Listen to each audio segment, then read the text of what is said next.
What is up, everybody? Mirrored Gaming, and we're back for another World of Tanks Tech Tree Tank Showcase and review. Today we're taking a look at the first of the German tank destroyers, at least from the ones that I'll cover from Tier 5 and up, the Stug 3G. It's a very common theme in design for the next couple at least, non-turreted, centrally located gun. Fairly small overall, a very squat tank where it has really good camo compared to quite a few of the other ones. But anyway, yeah, your armor, it's not really there. I mean, you can look at it here. Most tanks of same tier or higher, they're going to go through it. They might hit these couple little spots here in Ricochet, but as soon as they start loading that gold round, should be able to go through just about everything here. So don't rely on your armor. Definitely rely on the camo. Alright, let's go ahead and get over to the comparison. So we've got the other tanks that are very similar, non-turreted designs that are also, fairly small, other than the 60 GFT being a rear gun tank. So they all kind of play very similarly. PPM not great compared to the others, mainly due to the fact that your damage is kind of low compared to both the SU-85 and the 60 GFT, whereas the WoT has a much faster reload, which allows it to get a very high damage per minute. And your penetration is actually pretty good, better than everybody else. And then you also have some really good gold rounds at 194 and their APCR, which actually the main improvement for that is it allows you to get almost 1200 shell velocity, whereas some of the other ones don't have quite as good a shell velocity and allows you to shoot at longer ranges. Standard rounds, not so great on the shell velocity at only 925. So definitely tend to load gold with this tank when I play it, just to get that extra velocity. The other thing I will mention is that this does have a derp gun, which a lot of people like to use.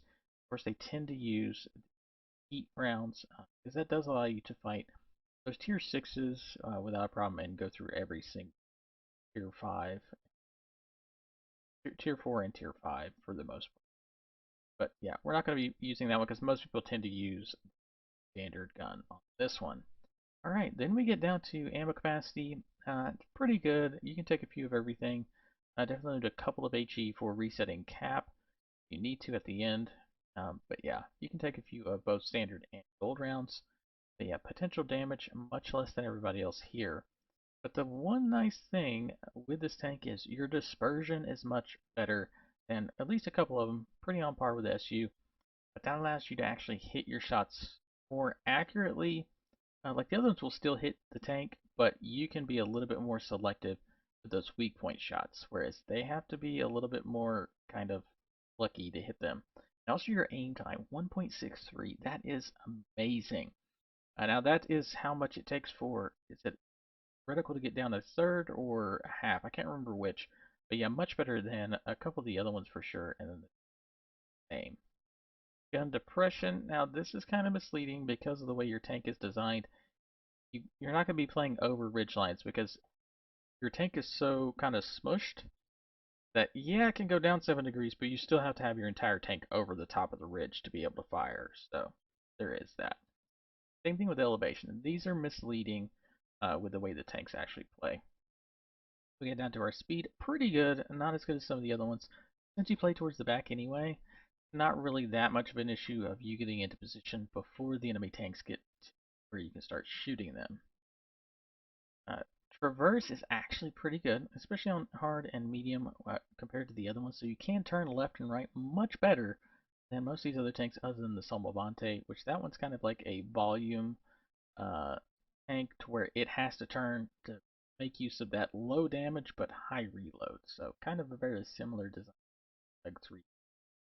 Armor, even though it looks better than everybody else, it's really not that great.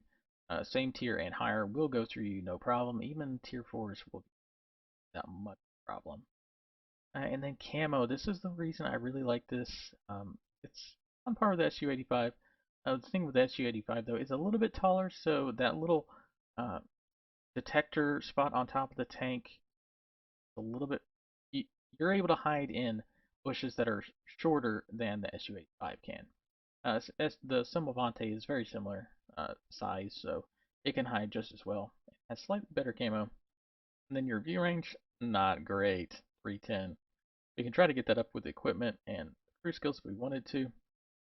Let's go ahead and see what we do for equipment. So what most people will do is, of course, gun rammer to get your amount of shells you can pump out faster.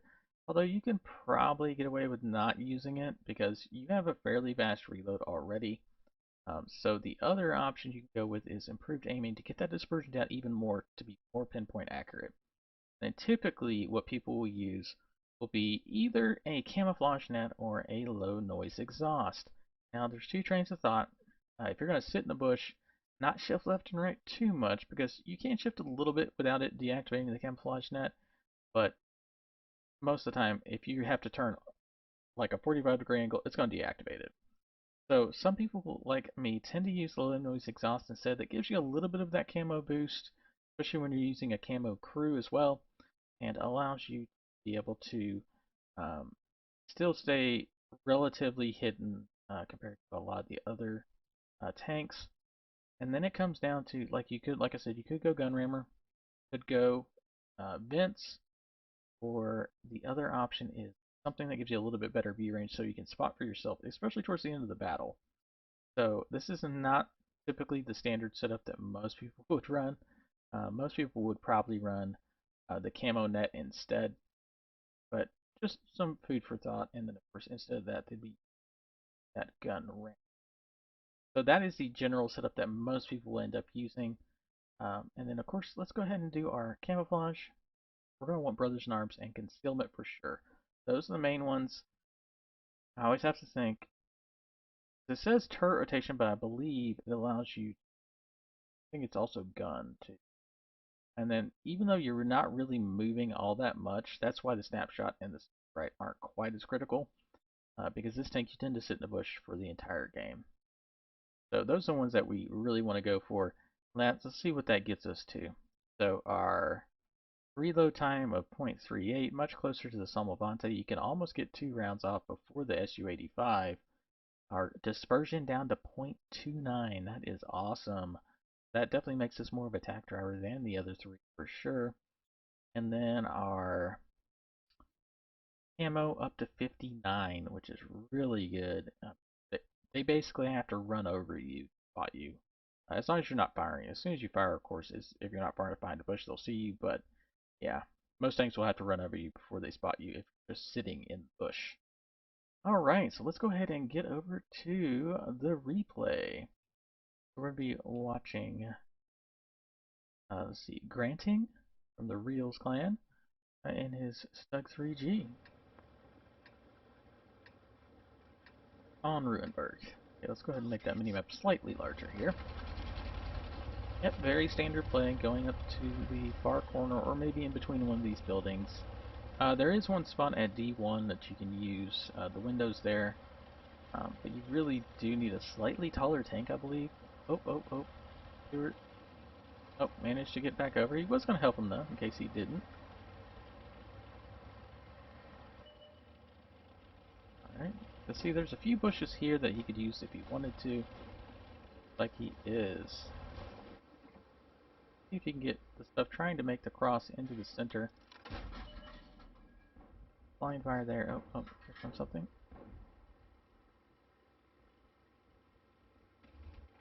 Because yeah, this is a great spot to hit, or to hit them, because you're high enough up over some of the little ridges.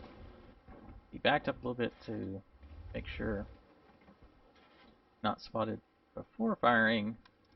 The problem is going to be once he does fire, he is in a spot that he will get lit.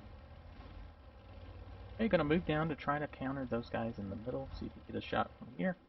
Does look like he can if they pull out. Oh, there's something right there. Let's see if we can.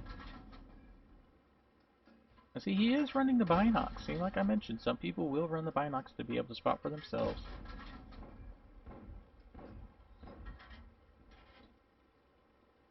Most likely not running the improved aiming because I want to say the reticle would be smaller. That looks like he's running probably gun rammer. I'm not sure what the third piece would. Oh, oh, oh, get him. Oh, unlucky miss. He tried to snap it in there. I'll wait to see if he comes back across. Not going to. Interesting that their KB-1SA is in the middle here. Taking a blind fire there.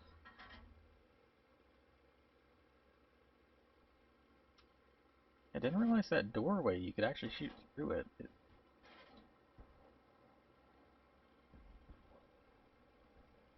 Gonna shoot the bush? Maybe not.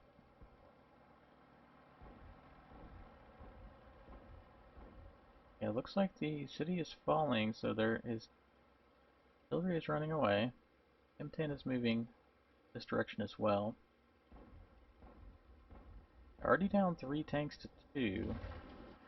I was about to say they were up in HP, but not now. Now down 2 to 4. Nice thing is the penetration on this gun allows you to go through just about any way, even with standard rounds, unless you are facing those tier 7s. The heavier tier 7s you might have problems with. Right, yep, that's a great idea. You can line up using that bush there and shoot all the way down to the little, I don't know what you want to call it. I guess it's a part of a church or something. Has the little stair ramp behind it. Not quite an angle. It's KV1, but because he has decent view range, he should be able to see the stuff once they come out. Looks like some of the stuff in the field also rotated down to... Oh. Where to move. I was wondering if he's going to try to take shots at the M4, but... No. Need gold rounds for this. There you go, now he's starting to get some damage finally. I don't know if that hit or not. Ah, yep, here it comes. Last defense.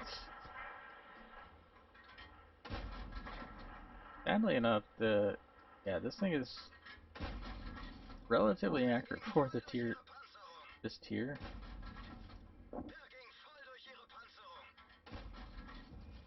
Oh, nice, he got a kill there, the blind fire. Oh, unlucky. Not getting shots in. There are a few bushes in between, which helps. Back up to have a little bit more cover. Yeah, this is a great defensive location. Yeah, try and take a blind fire at the bush. Okay. And another kill. Nicely done. Quick spawn here. Oh, nice little snapshot in there. Another one. Nice. Third kill already. Trying to bring it back. In those last few seconds, brought it back to 7 to 11. It was 5 to 11, which usually means the game is lost. Yeah, they really don't control much. The heavy 1SA finally moves into, which I'm not familiar with, that's the newer auto-loading one. KB1 shielded with an autoloader. There's the Matilda.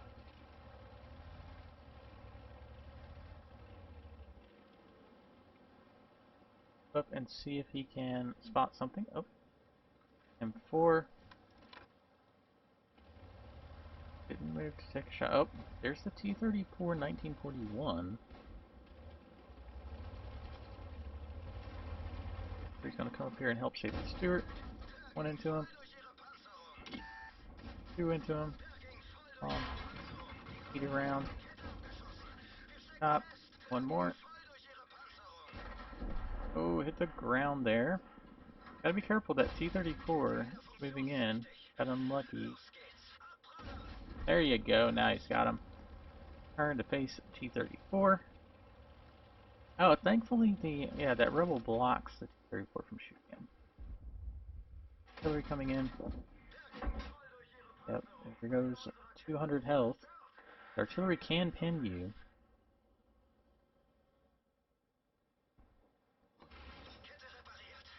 KV1 might be able to finish off the 1941 there, maybe? Maybe, maybe not. Managed to get safe. Our friend here has to get safe from the artillery. There's the AT. I'll pull back through the bush. Oh, maybe not. Come on, a little bit more. A little bit more. Not going to be able to, and still be able to get shots. Hit him once. AT turns towards him. For a second time. Oh, apparently the AT does not have good B range. Nice. One more. One more. There you go. Nicely done. There's the Panzer 3J.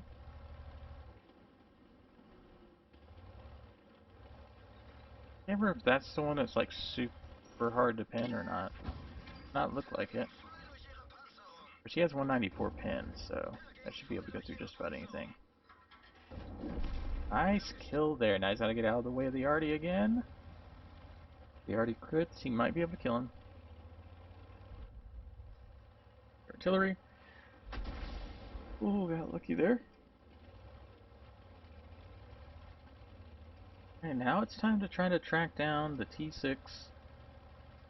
Ooh, the enemy.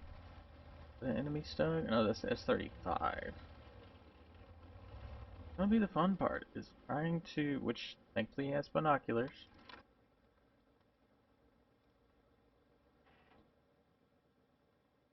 But already 6 kills, 2,000 damage. That's really good for a tank. This. 4 enemies left. How many more do you think he's gonna get? Pause the game, or pause the video and comment how many you think he will end up getting. Gonna get all 4? He's gonna get 1 more, maybe 2, or I think KB1 might finish off the rest. Or maybe they cap out. I haven't watched this. Why don't we? That's a lie. I saw the end game stats, so I know exactly how many he gets. And now it's a waiting game. 2 on 4.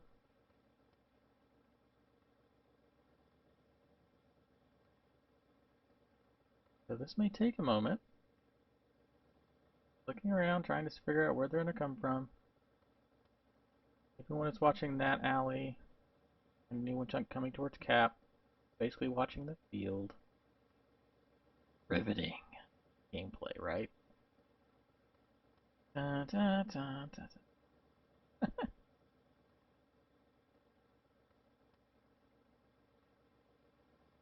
Hello? Is anyone there? Or they all decided to start defending as well?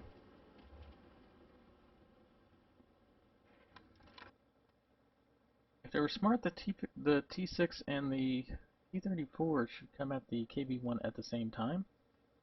Maybe even with the S35, he has full health, so he'd be able to take a couple shots. They need to go at the KB1 or this guy at the same time. You can't trickle in one at a time. That's what got all those other kills for our friend here. One moving around.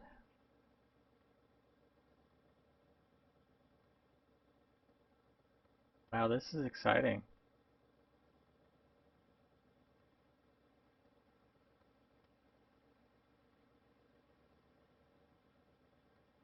Okay, so, apparently we're just going to sit here and wait for the enemy to come to us. Typically, when they have a 2 to 4 advantage, they tend to push one or the other. Both this and the KB1 are very dangerous tanks. Probably can finish off the 1930 or the T34 not a problem. 1 shot, maybe 2 for the T6. Discovery's just blind firing at this point, last known position.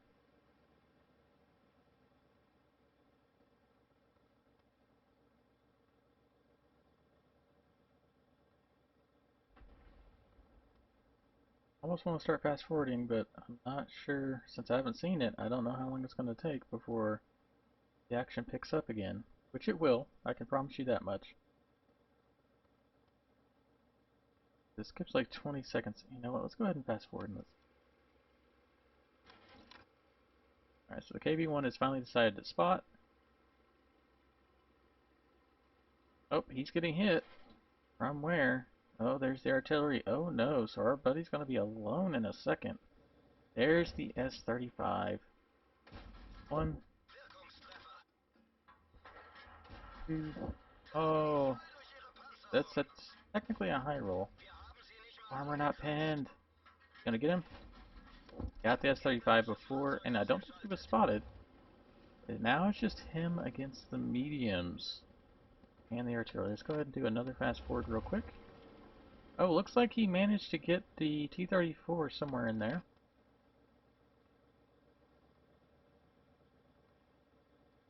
Let's go ahead and fast forward again. Oh, something's capping. What could it be? Is it the T6 or is it the grill? Here we go. It's finally picking up.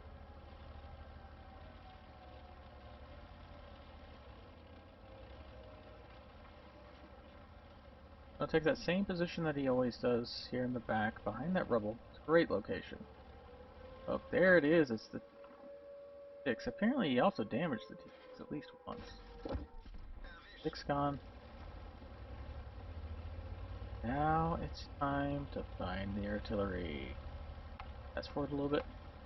Ooh, 40 seconds. Fast forward one more time. 20 seconds. The artillery was smart. He would have ran around the backside somewhere. Oh, he is not. Sitting right there. Tries to one-shot our guy, but does not get the shot.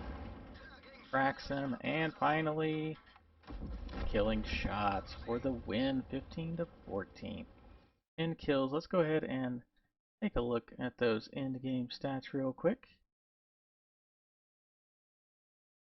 Alright, so 10 kills, 2,700 damage, a couple of shots actually blocked, the Top Gun, High Caliber, and a Pools Medal for destroying 10 or more tanks and an ace tanker. Wow. And that was not the most riveting gameplay, but still pretty good.